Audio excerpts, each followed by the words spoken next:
মধ্যরাতে সাকিব আল হাসানের ভক্তরা পেলেন দারুণ সংবাদ। দেশে এসে টেস্ট খেলার জন্য সবুজ সংকেত বলতে গেলে প্রায় পাওয়াই গিয়েছে ক্রীড়া উপদেষ্টা আসিফ মাহমুদের কাছ থেকে। এবং কি আসিফ মাহমুদ নিজেও চান সাকিব যেন দেশের মাটিতেই অবসর নিতে পারেন। আমিও ব্যক্তিগতভাবে চাই এরকম একজন প্লেয়ার যার দেশের জন্য এত অর্জন রয়েছে, তিনি বাংলাদেশেই তার যেহেতু টেস্ট শেষ করতে চাচ্ছেন, সে ফেয়ারওয়েলটা পাক, এটা আমার আশা থাকবে। এখন আসিফ মাহমুদের কথা মোতাবেক যদি সাকিব আল হাসান ভরসা পান, তাহলে আগামী 10 দিনের মধ্যেই সাকিবকে বাংলাদেশে ফিরে আসতে হবে। কেননা 16 তারিখ দক্ষিণ আফ্রিকা দল বাংলাদেশে আসবে।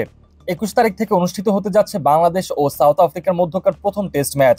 সাকিব নিজের মুখে কয়েকদিন আগে কানপুরের টেস্টের শুরুতেই বলেছিলেন, সাউথ আফ্রিকার বিপক্ষে মিরপুরের মাঠে প্রথম টেস্ট ম্যাচটি খেলে দেশের মাটিতেই বিদায় নিতে চান তিনি।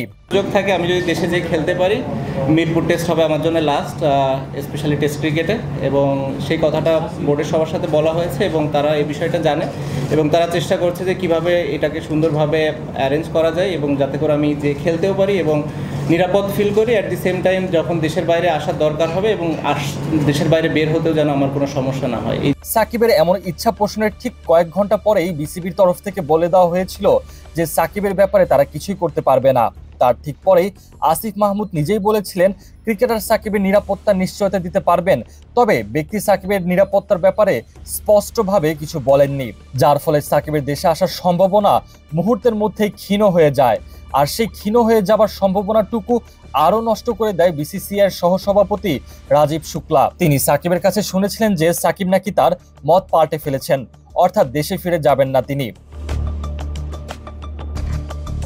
অবশ্য সাকিবের মত পাল্টে ফেলাটা খুবই স্বাভাবিক ছিল। নিজের নিরাপত্তার ব্যাপারে পুরোপুরিভাবে নিশ্চিত না হয়ে সাকিব নিজেও চান না দেশে ফিরে আসতে। তবে এবার আসিফ মাহমুদ নারী বিশ্বকাপের আসরে উপস্থিত হবার পর সাকিবের ব্যাপারে সরাসরি বলে দিয়েছেন, দেখুন, আমাদের একজন খেলোয়াড়কে অবশ্যই আমরা সর্বোচ্চ নিরাপত্তা দিব এবং যে কোনো ধরনের অভিযোগ থাকলে সেটা তো আইনি বিষয়ে ভিন্ন সে বিষয়ে আমি কোনো মন্তব্য করতে পারি না। আইন মন্ত্রণালয় বিষয়ে একটা স্পষ্টতা দিয়েছে।